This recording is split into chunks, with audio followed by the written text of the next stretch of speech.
I'm going to play devil's advocate. Okay. And I think I bring a different voice to our council. Okay, but there's definitely a what's the other side to that. Thank you for joining us again for our latest episode of Movers and Shakers. Today we have a bit of a different episode. We have a very special guest joining us today, Ward Councillor from Niagara Falls, Lori Lococo. Thank you for joining us today, Lori. Thank you very much, Charlie. I'm really appreciative of your time, and it's really exciting to be here. I appreciate you coming in and giving me the time. Thank you. So we're going to jump right into a few quick questions. The first one, I think, just to add some context, is why did you want to serve as a city councillor? Well, thank you for the question. I am a city councillor right now, and I am running for re-election. So today you're talking to me as a candidate. Okay. And a little neat story. I was really afraid of public speaking, and I heard about an organization called Toastmasters. Went to that organization, and I spent 15 years in it. I really stayed for the leadership part of it. Toastmasters is a communication and leadership organization. Okay. And I liked the leadership, and I decided to run for the position of international director. It was an elected position. It was a 2-year term, and we were serving 250,000 people around the world. I finished my term, and then I thought, what am I going to do now? I could continue on with Toastmasters. That would be about another 5-year commitment, and it's all volunteer. Or why don't I serve more locally? And when I decided to do that, I looked at city council, and I thought, I've lived in Niagara Falls all my life. I was born here. I often serve the community in many different ways. Why don't I continue to do that? And I decided to run for city council in 2014. We're in an at-large system. We don't have wards in Niagara Falls. Okay. You run, and the top 8 vote getters get in to be your council. Oh, okay. And I came in number 9 in 2014. I decided to attend meetings for 4 years just to find out what was going on in our community, to see the dynamics about our council, and I wanted to run again. I wanted people to know that I was serious about it. I wanted to learn, and then I ran in 2018 again, and I was successful to get in then. But the reason why I want to serve our community, I think I have a voice and a different perspective than a lot of people at our council. Okay. I've always said that if you have a board, a committee, a council, you should have different people sitting around the table. I agree. Because if you're all the same, you're going to be Yes. thinking about the same types of things. Yes. And I think I bring a different voice to our council. Some of the residents that feel they're just normal residents that are not business related or tourism related, they want a voice, they want to be heard. And I think I bring that voice. I'm not saying that business or tourism is not important. We need to take care of that. We're a tourism city, but I do feel that I bring that voice. Yeah, that's a great answer. A couple things there. First is, so my intro is totally busted, obviously, because I thought we had wards. Obviously now we don't.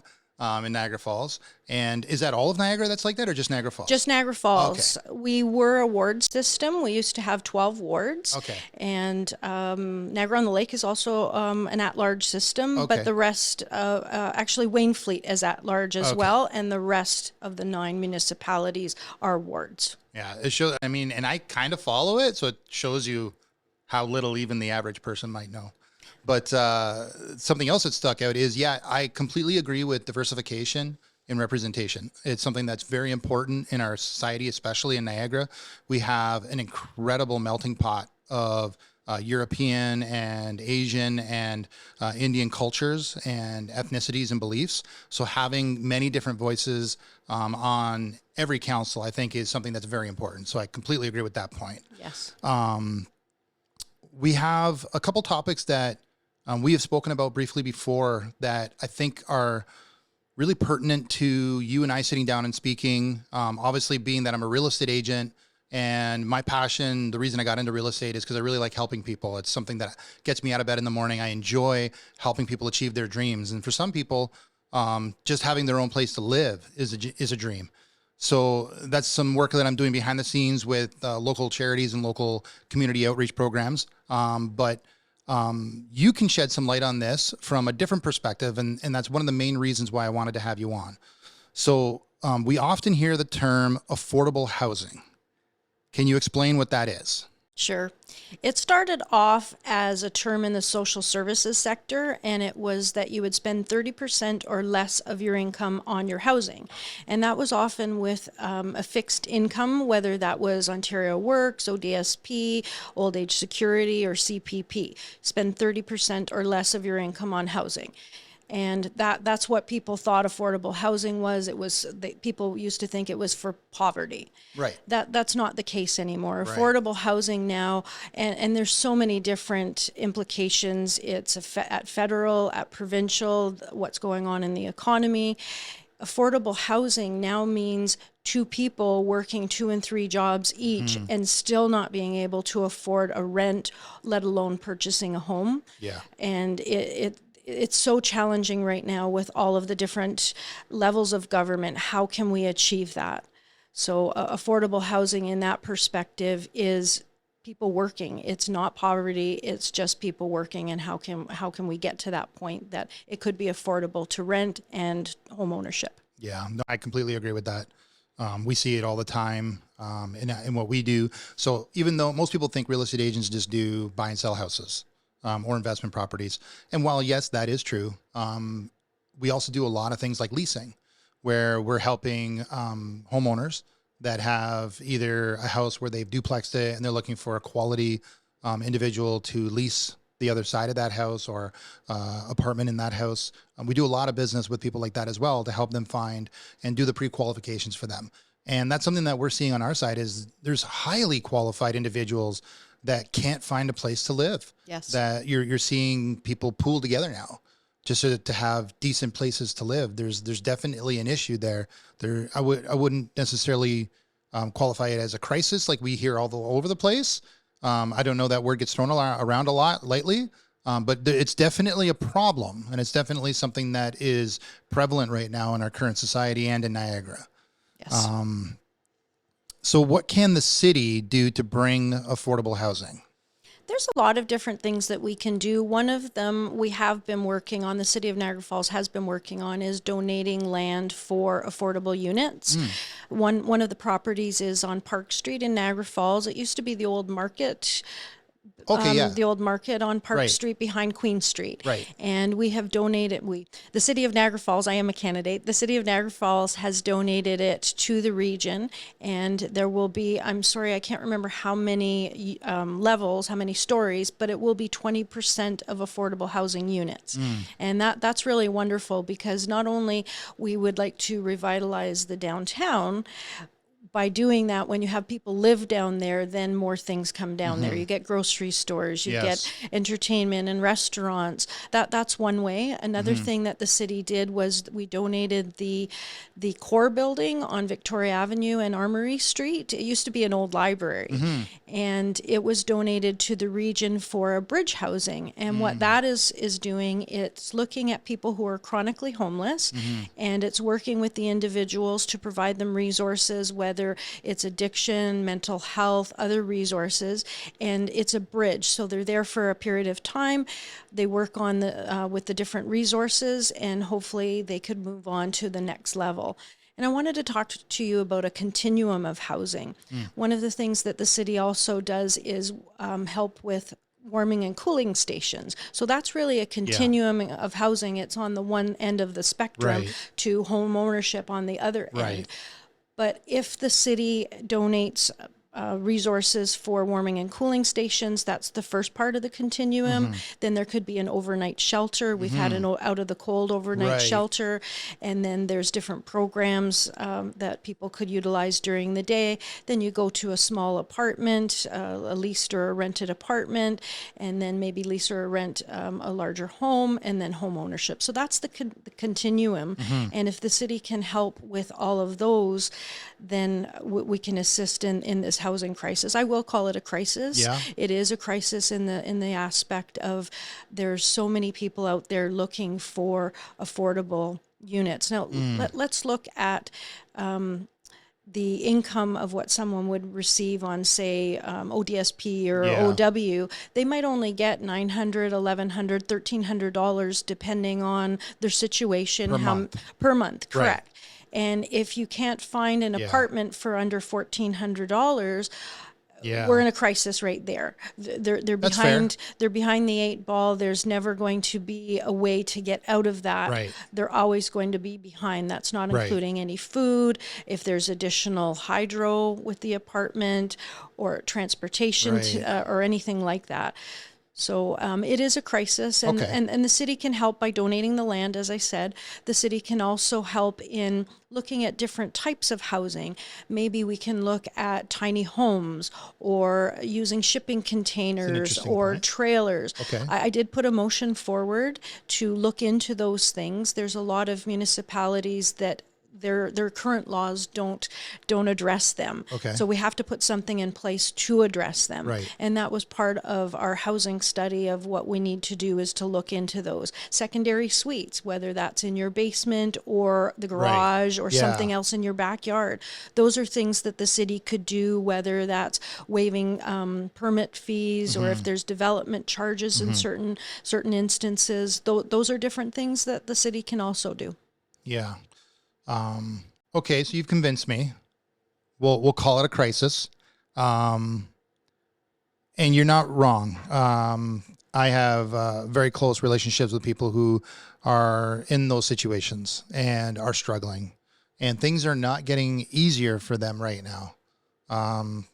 Gas increase of 18% coming down the line soon, which means that, rents are going to go up, because if it's an all-inclusive rental, well, that means that the owner is paying the bills, and he's going to have an increase, and he's going to want to pass that along, or she will want to pass it along. So yeah, I think I can get on board with that train of thought. We have seen the what you were speaking about in regards to having multiple units in a building and either removing permits or whatever we can do to help to generate more of that in the right areas. That I think is a very valid and valuable part of the solution right now, is that there's a lot of homes, a lot of properties that could have 2-3 dwellings in them comfortably, appropriately, properly done, to meet all regulations and all permits. And they're not, because it's really difficult to do in some areas, and it's really difficult for things to happen. So that's a very interesting point. I just want to jump in there. I know that Niagara, not Niagara Falls, but Niagara is one of the highest populations of single family homes. Yeah. We are overhoused in Niagara.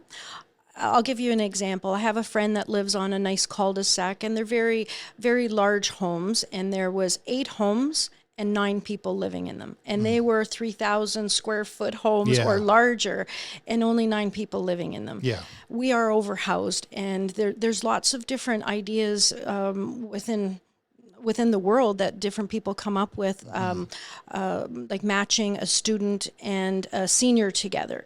A senior is on a limited income, and they could use maybe the physical help of a student. The student is on a limited income because they're a student, but yet maybe they have the physicality to help with the chores. There's a program in Toronto So there's like an that. offset there. It's an offset, and there's all these different ideas, and there's no one solution. We really have to focus on lots of different things. That could be one of them, a matching program, whether that's a senior and a student, or just two people, working people, and you meet them and figure out if it's going to work, if your schedule is going to work with them. Do you like the person? And then an extension of that is some people are buying homes of not even knowing the people, and they will get together and figure out, do I like you? Do I want to spend the next 25 years with you in the home? And then there's also families pooling their resources together, whether that's brothers and sisters, parents and children, grandparents. That's very common. That's happening more and more as well. Yeah, it's something that we are seeing it's becoming extremely common. It was common before, but it's becoming extremely common now, where you have multiple sets of family members purchasing into a property, whether it be for them all to move into, or, one part of the family is just using it as an investment vehicle. There's definitely a lot of different options there, and a lot of people are taking advantage of that. But that's a very interesting point about the matching system, in that, naturally, I think when we talk about things like urban sprawl, when we talk about overhousing, In my industry, the natural solution for us is to look at doing condo towns or, because we think of it more on a development scale. But that's an interesting point because it tells us that there's a lot of different solutions to the same problem. Yes. And that we don't have to always come at it from the same perspective and the same angle. That there's many different ways to tackle these issues. Yes. Which is why I think it's great we have people like you tackling these issues, because to your point about having different perspectives, naturally, because I'm in real estate, I look at it from, a development, a realtor perspective. And that's where that's where my basis of knowledge and information is coming from. And then you come at it from a completely different angle, something I didn't even think about. So I think that's incredibly valuable. Yeah. I want to go back to something that you said earlier, just to clarify a point. Because I think it's important that we speak about this. You said that, the city donated property to the region to help with, transitioning, and that piqued my interest so that I can understand a little bit better about who takes care of what and how that works. Because I don't think I know much about that. And I like to think I'm a little bit in touch with how things work in Niagara. But then you said that, and I feel like I need to know more about that. It's a very good question, and it's been very confusing over the past number of years. We are a two-tier municipality. We have the region, which is the upper tier, and then there's 12 municipalities, which are the lower tiers. The region is responsible for certain things, and the municipalities are responsible for certain things. One of the things that the region was normally responsible for was housing. And a lot of times the municipalities would say, when they were having issues or crises, saying it's not our mandate, it's the regions. And then the budgets would reflect that in the municipalities. We wouldn't have any money or any funding going towards these challenges or solutions. And it was always talk to the region, talk to the region. And with the housing crisis in the last few number of years, with the mental health crisis, addiction crisis, it has really brought it to us to say, these are our residents. And I have been pushing this from when I first got in almost 4 years ago, saying, these are our residents. We need to deal with this. And I think now that most municipalities are saying, yes, these are our residents. It was an upper tier responsibility before, but now because it is our residents, we do have to come up with solutions and help. And that's what most municipalities are doing. And every municipality does different things. It's just like, all different solutions if you bring them together, but everyone's working on something a little bit different. We were fortunate that we had some vacant land. We donated that. We were fortunate that the city had a building that we could donate for the bridge housing.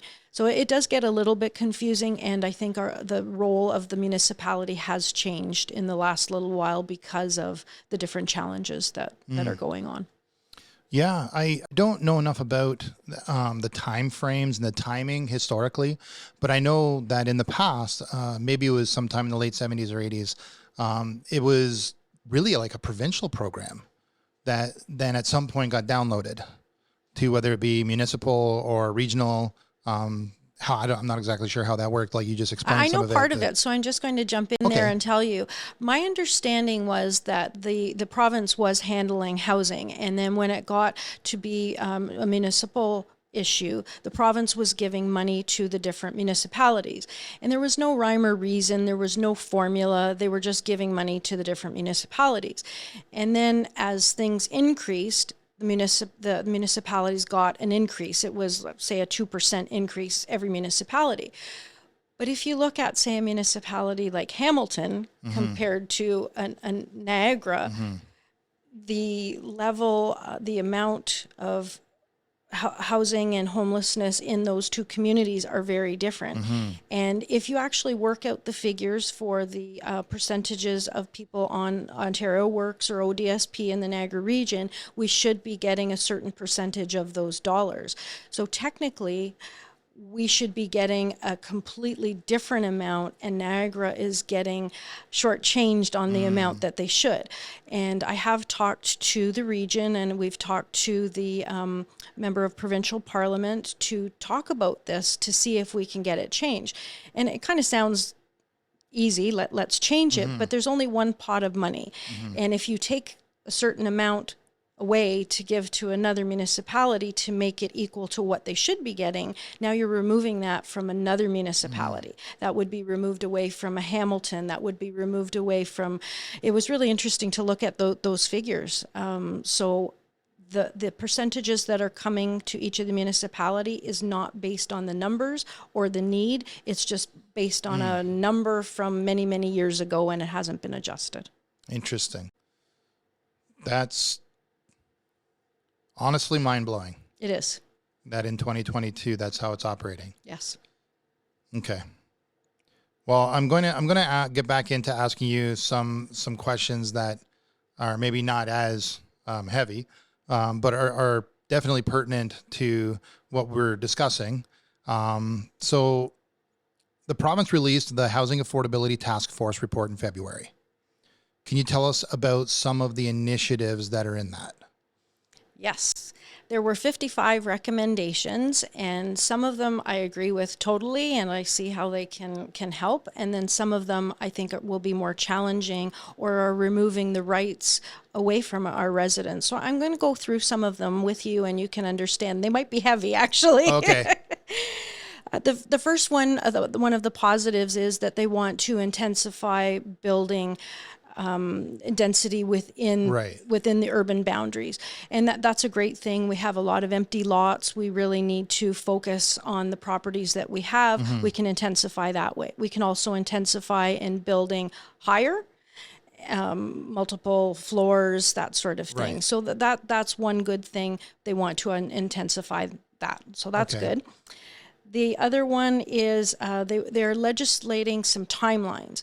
Normally, when a developer comes to a city, they come with their pre-consultation, and by the time it actually comes to council for approval, it could be maybe 2 years. That's a long time. That's a very long time. What the provincial government has done in February with this report, they're not all implemented yet, but I think they will be because the provincial government just got back in. Right. Is that they're going to say if this section is not done within a certain period of time, the city owes a rebate back to the developer. Oh, that's interesting. If the next level is not done by a certain number of days from the last time, the city owes a rebate back to the developer. So it's really putting pressure on the cities to streamline those processes. That's a good thing, and I'll talk about some of the negative parts about that later, but that's a good thing, which is speeding it up, because we are in a crisis and it's all about supply. If we don't have the housing, how are we going to house people? And that's one way to do it. Right. So it's about expediting and efficiency. Correct. Yes. Another one is when a developer would put in an application, they would give a letter of credit that if something went wrong, the city could cash in that letter of credit. Letter of credits are usually, it's like the developer used that money and cannot utilize that money anymore if they were going to leverage another part on the development or something else. And that really tied up a lot of the developers.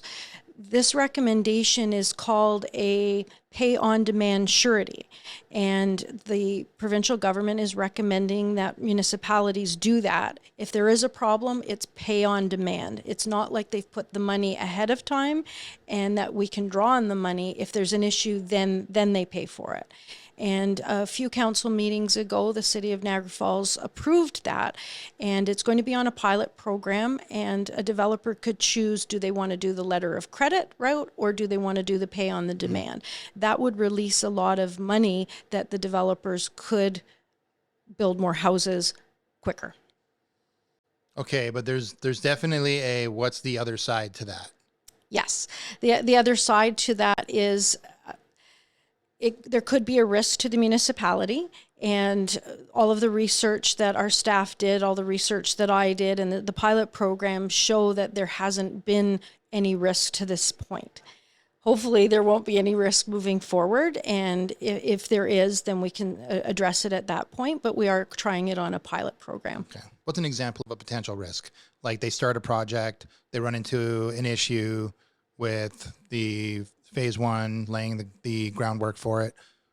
There's something like a potential bill involved, and they decide to just kill the whole project. Yes, could be something like that, or something wasn't built up to code and then they just stop. Okay. There could be a number of things. Which does happen. Which does happen. And again, that's not my expertise in Right. the building and the planning. We do have staff to help There's a lot us of with those. conversation in my industry about There that, is, yes. And about that specific topic. yeah, so that's one of the recommendations. So I do see it positive in the sense that the developers could utilize the money that they have to build more houses, but this, from a city perspective, we need to be cautious and we need to be monitoring it and see how things are going. And if it is a challenge, then we need to address it at that time. Another one that we can look at is the Ontario Land Tribunal. If a developer or a resident does not like the decision that a city council gives on their proposal, their development, they can take it to the Ontario Land Tribunal to appeal it. And one of the benefits of this now with the new changes is that it will be an oral decision the day of the trial. Oh, Now it's been months, close to years, Yeah. to get that decision, and that ties everything up. It's Yeah. slowing down getting housing to people. The developers can't start. It's definitely been a challenge. So that's one of the positive changes that they would like to make. that's a really interesting point, because I know about the one in Port Weller. I was following that one closely, and it took a long time to Yes. get that one finished. Yes, exactly. Interesting. Okay.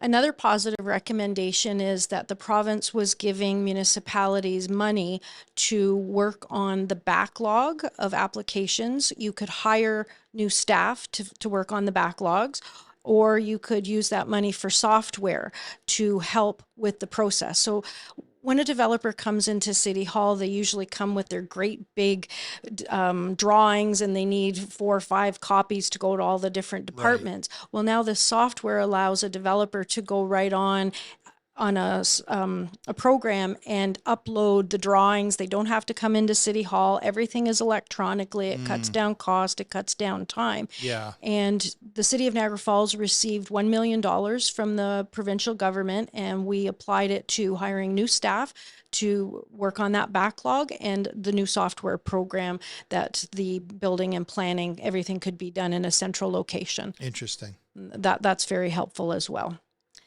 Another thing that the provincial government wants to do is give more money to trades. We're really low on people who are working Yes. in the trades right now, and that's a direct effect of housing. If you can't find a drywall, you can't find a bricklayer, you can't find a carpenter, so they're providing extra funding for that. That's one of the recommendations that will help get more supply as well. That's incredibly valuable, because I can tell you, I'm 41, and when I was in school, high school, was right when all of the computer programming and processing jobs were hopping up. It was becoming a big deal. So everybody coming out of high school, that's kind of where we were being, I don't want to say pushed, but that's where we were being advised to go to, because at that point in time, you could not get a job in the trades. Right. There were so many tradespeople right in their prime career years that was not a job opportunity. And my whole generation, everybody I know, nobody got into the trades. Nobody went into it. And I come from a family where my parents were tradespeople, and we didn't follow in with them. And now we have this problem where there's not enough tradespeople, because my whole generation didn't get into it Yes. because of the change. Yes. So I keep talking to my son, who's in that next wave, that next generation, just graduated high school, about, trying to talk to him about the trades, because now it's a fantastic job. It sure is, and it's very much needed. Yeah, the job security is there, pay structure is there. The jobs, they're not the dirty, grungy, type of jobs that we used to hear about from our grandparents and parents. They're a lot better. So that's interesting. That would be really smart. Yeah, that was a very positive recommendation. And I'll share one other positive one, and then I'll go through some of the ones that I think are challenges. The other recommendations were to reduce development charges, permit fees. That in itself is very helpful. Yes. Because we are a 2-tier government, they have to pay development charges and permit fees at the city of Niagara Falls Yep. and at the Niagara region. Right. There's 2 different levels that they have to Yes. pay. And then when you keep adding all of those charges, it's very high cost. And then the developer puts that onto the house, and then the resident has to pay for that. Yes, and it elongates the process as well. Yes. Some of the negatives about those recommendations, they would like to provide more land to develop. In theory, that sounds nice, but if you look at the opposite part of it, is it's taking away agricultural land that we need. It's putting some of the PSWs in challenging positions because they put the buffers close to the PSWs, and it's taking away some of the sustainable development that they want us to expand our urban boundaries and go out further. I'll talk a little bit more about urban boundaries in a few minutes, but those are some of the challenges. They want to provide more land, and especially in Niagara, we have this green belt, we have wine country, peaches, we have all of this beautiful agricultural, and some of the fear is that those will be used for housing. There needs to be a balance, and we have to build the houses, but we have to think about what is the end effect going to be 20 years from now, 30 years from now. There's a few challenges there. The other thing that was interesting was it's called as of right. If you have a single family home, your right is to have a single family home zoned on that piece of property. What these recommendations want to allow is that you have a right to build up to 4 units on there. That kind of sounds okay to get more affordable housing and get more people in there. The challenge I find with that is that it's now as of right, which means it's not coming to city council. There's no notification to your neighbors. There's no discussion about the pros, the cons, or anything. It's just your right now that you can change that to 4 units instead of one single family home. Okay, so let me just get this straight. So a while back, there was a house in the Kaler Road area, that Kaler Road, however you say it. Kaler. Yeah.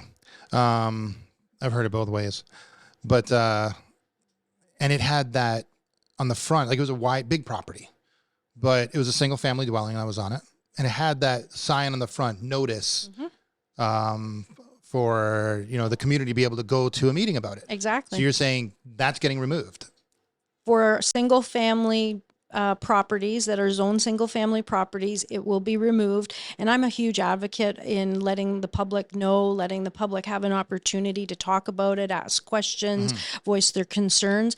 That sign will not be there. The owner of that property can just change it to 4 units, and there's no discussion. Council doesn't know about it. And I have a challenge with that. I understand what they want to do, that they want to go from 1 family to 4 families. I get that, but I'm really concerned about removing that notification and just giving that as of right. Right.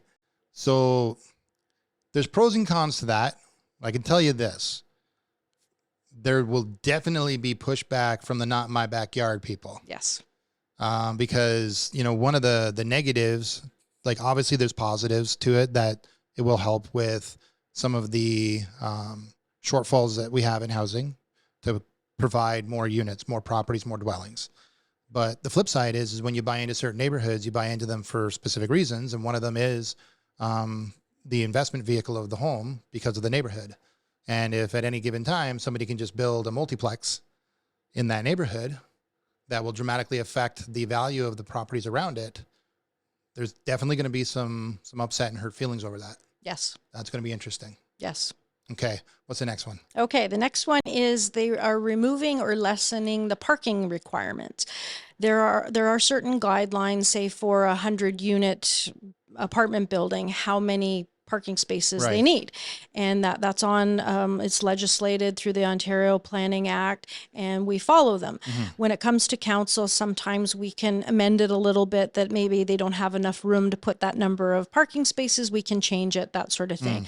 But what this recommendation wants to do is remove some totally, or go down so low that it doesn't make sense. My concern all the time for parking, if you don't have the proper amount of parking, someone needs to park somewhere. They go and park illegally in businesses. They park on the roads where they shouldn't be. Okay. The idea behind lessening that parking is they feel that people will take transit. Right. That's a great thought, but you have to look at where you are. Niagara Falls was 5 cities that amalgamated together. We stretch from one end of the city to the other end. Transit is very difficult. It might take you an hour to get somewhere with a couple of transfers. Some people might say ride your bike. They don't need a parking Right. space. Those are great ideas, but the reality shows that it doesn't work in all communities. And I'm afraid that if we cut those parking spaces, either remove them totally or cut them down to a low amount, that we will have other types of challenges. Interesting. So I'm going to play devil's advocate. Okay, that's what we're here for. There's a lot of conversation, and I've spoken with some other city councilors in different cities like St. Catharines that are really big on the walkability scale right now, because we do have a robust system developing for transit in Niagara. There's been a lot of onboarding with that thought process, and all of the cities have come on board to having this, I don't know if centralized is the right word, but basically, allowing for somebody to travel from Southern Niagara to Northern Niagara on one system. Amalgamated transit. Okay, that's that would supposed to happen next year, correct? Right. And parking lots are bad in a lot of ways. So reducing the amount of parking spots in a building, I mean, within reason, obviously, there's definitely some positives to that, because it allows us to then eliminate some of the negative components of just having a lot of tarmac. And as our region grows, and it is growing rapidly, we are going to grow into a trend of walkability, of transit, and different opportunities of carpooling, things of that sort. So I'm not sure that I'm wholly against that.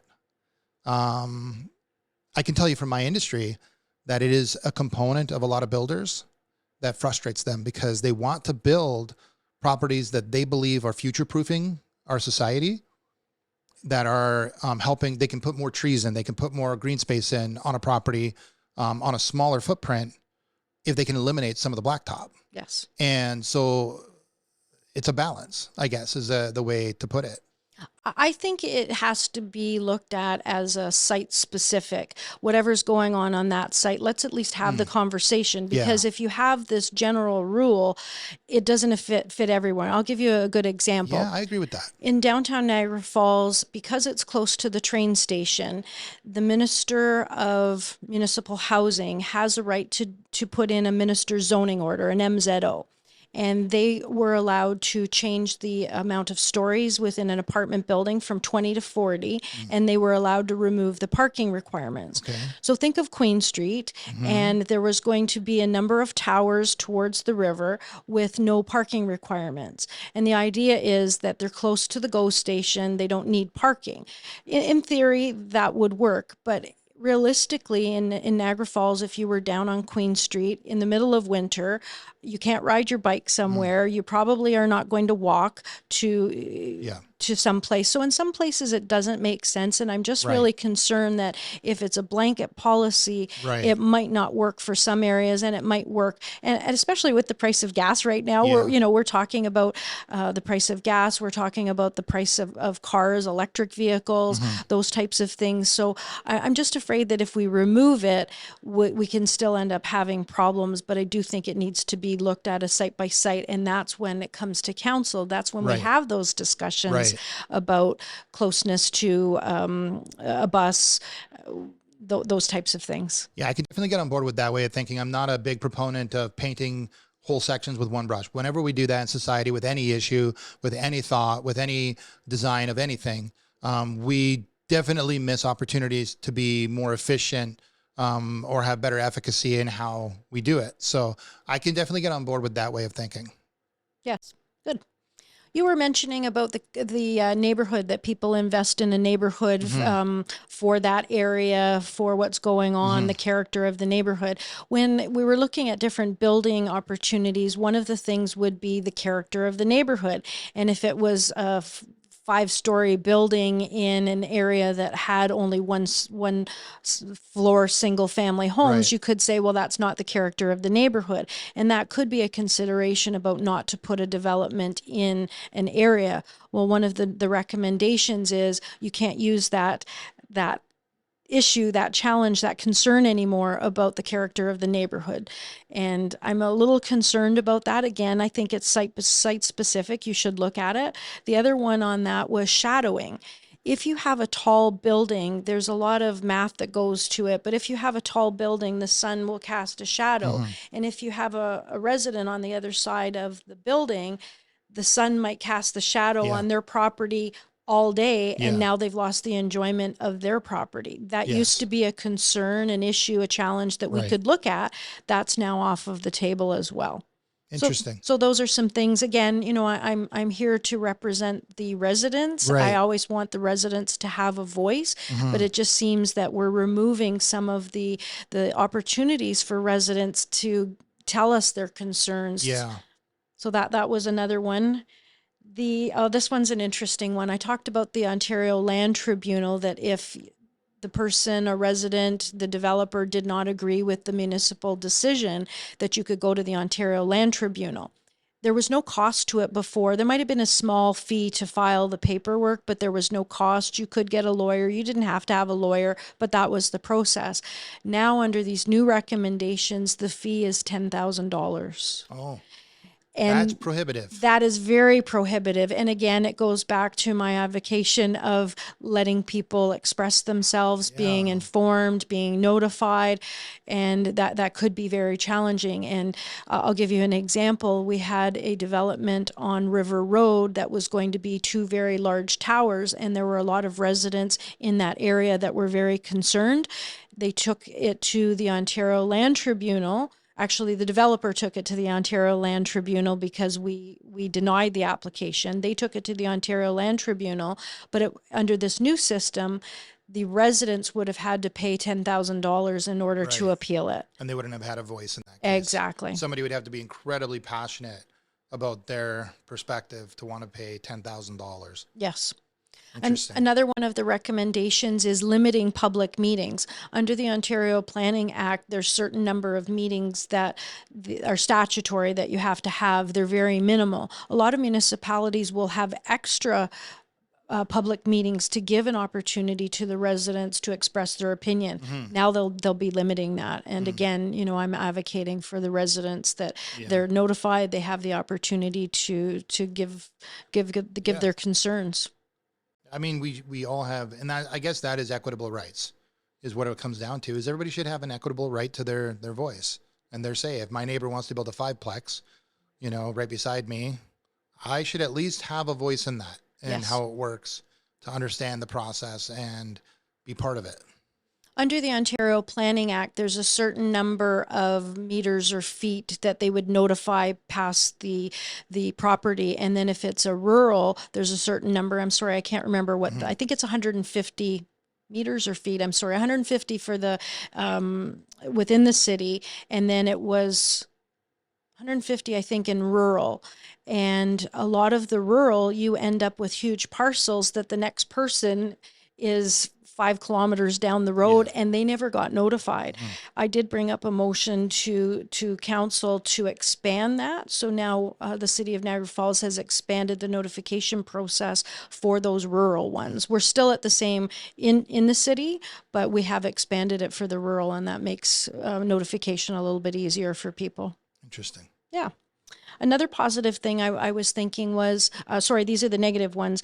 The site plan, when a developer brings their proposal to the city, it's huge drawings and they have to go through and list everything that they're doing, or minor variances, they want to give that right to the staff, that it would not even come to council. Now, you know, you can think about, is that streamlining it? Is that a good idea?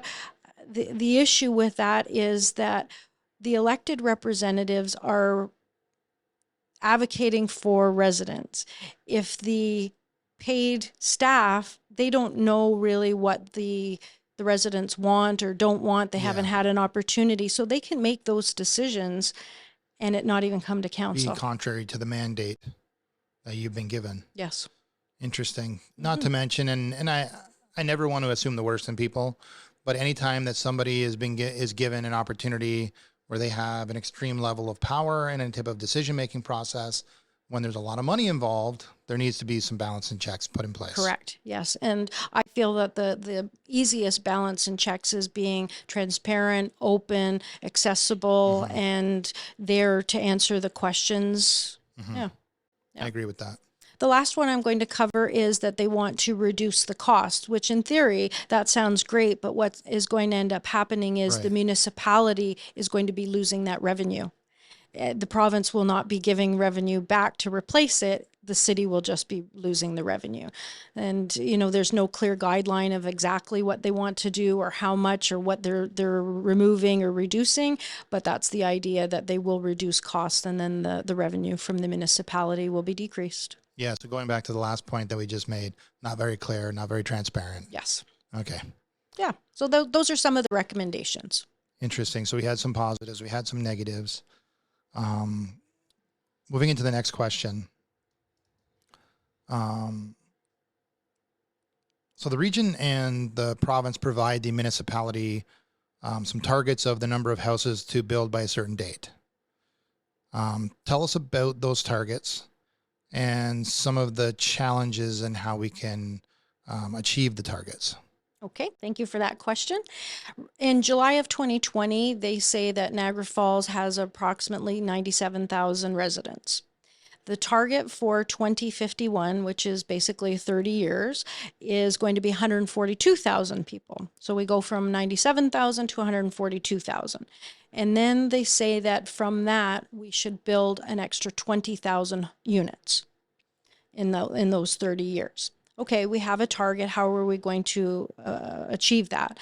They will give us targets and say you need to build so many single family homes, you need to build so many apartments, so many condos, so many townhouses to come up with those 20,000. And that's a great guideline about what we really need to do. I've done a lot of research and attended a lot of planning meetings, and there's an argument out there. Remember I said that Niagara has a high population of single family homes?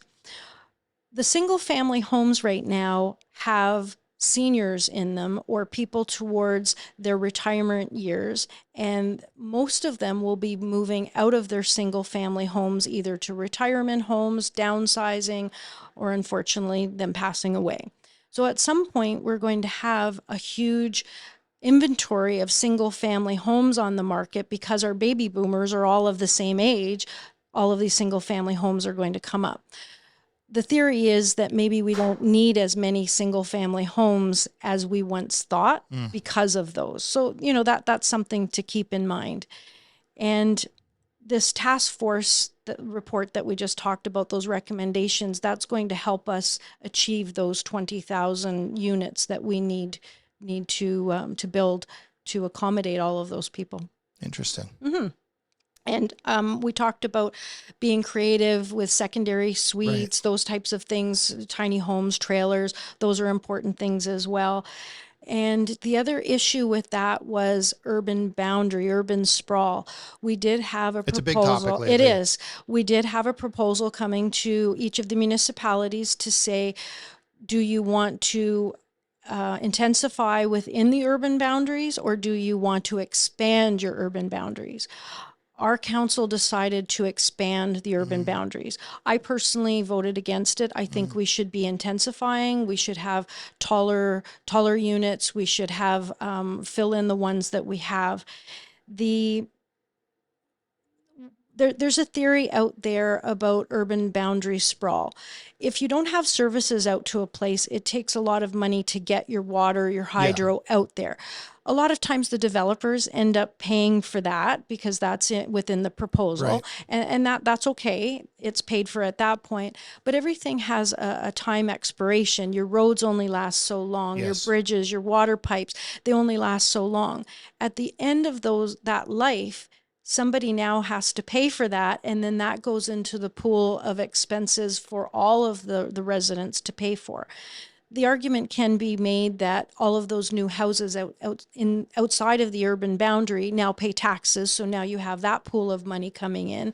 You know, I think it needs to be a balance. The other challenge I have with expanding the urban boundaries, we start cutting down more trees. I'm a huge proponent of trying to preserve trees. I did bring up a motion for a private tree bylaw. Apparently, we don't have a tree bylaw here in Niagara Falls. They are in other communities. and we did approve a motion to bring the information back. There's another motion that I did provide is a tree canopy. A tree canopy is the crowns, the tops of the trees Right. that touch. We don't really have an inventory of our trees. And that's one of the motions that I put forward, is to have this inventory so we can figure out what our tree canopy is. Right. They say that we're around about 17 or 18% of municipal trees, because we only know municipally. We don't have an inventory of private. We should be at 30%. And that affects our wildlife. It affects our carbon footprints. Yeah. It affects everything. We really need to work towards that, and I'm hoping that we can do that. Every time we expand, we're getting close to provincially significant wetlands, and they are being challenged or cut down. Or sometimes we say, oh, well, there'll be a buffer on the outside. A lot of times PSWs don't survive with that buffer, because you have the PSW, we've put a little buffer around it, and then there's everything built around it, and then that PSW and the wildlife and the environment, it just can't survive. Yeah. So those are some of the challenges going outside of our urban boundaries. Interesting. Okay, so I have one more question for you. Yes. So you mentioned sustainable development. Tell us a little bit what you mean by that. I think sustainable development is a balance. Everything needs to be balanced. We are in a housing crisis. We need houses. We are in an environmental crisis. We have to save the planet. And there's certain things that we can do for both. And yes, we will have to give up some to get some of the others. But it needs to be a balance. We just can't keep cutting down trees and building houses and then plant trees the diameter of a quarter. We can't cut trees down that are 100 years old to put a little tree there. It has to be sustainable. I talked about the cost of the infrastructure. Is that sustainable by 25 years, 40 years from now, putting that cost on all of the taxpayers? Is that sustainable? Right. So to me, sustainable development is having that balance. Yes, we're going to have to make some choices that maybe we wouldn't want to, but we have to provide housing to people. It has to be affordable, but yet we have to keep our environment in a place that we're going to be able to live here, because if we just keep on cutting it down and putting up a parking lot, there's not going to be anything left. Yeah, they wrote a song about that. Yes. Yeah, no, I completely agree. We're in a situation where we definitely need to look at cooling our cities. We need to look at urban sprawl and how we can digest that issue in a forward-thinking manner. And I'm a big proponent of future-proofing society. So looking at ways to do that, and it includes research and it includes data. So not having the data is definitely an issue when you're trying to do those things to make sure that we're not just kicking the can down the road. Right. There's two more things that the city can do. I did put a motion forward for green development standards, and that would go towards the development community to say, these are some of the standards that you have to adhere by when you're building the development, whether that's the type of material, whether that's certain grading for the environment, those types of things. And the other part of it is when we build as a city, when the city builds new buildings, that we are adhering to those standards as well. Right. Well, Lori, I want to thank you very much for giving me your time today, because I learned a ton about not only how the city works, how a councillor works, that Niagara Falls doesn't work in wards, and I blew my intro, but overall, just how things work in the city of Niagara Falls and what kind of impact our city councillors have on that. So I want to say thank you for giving me the time today to go over these things, these issues, and educating me on that. Thank you so much for your time. I really appreciate it. And if people are thinking that politics is not something that they want to get into, I do want to remind people that municipal politics is the closest thing to them. We take care of your roads, when you flush your toilet, seniors buildings and programs and parks and recreation. That's stuff that's the closest to you. And get involved, learn about the community, and voice your opinion. Excellent point. So thank you everybody for joining us. And I just want to send out a final thank you to all of the viewers, listeners, and all of my clients for voting me the Diamond Award winner for the City of Niagara Falls in the Reader's Choice Awards. I am sincerely humbled that I was voted number one, and I'm incredibly grateful. So thank you everybody for that. And until next time.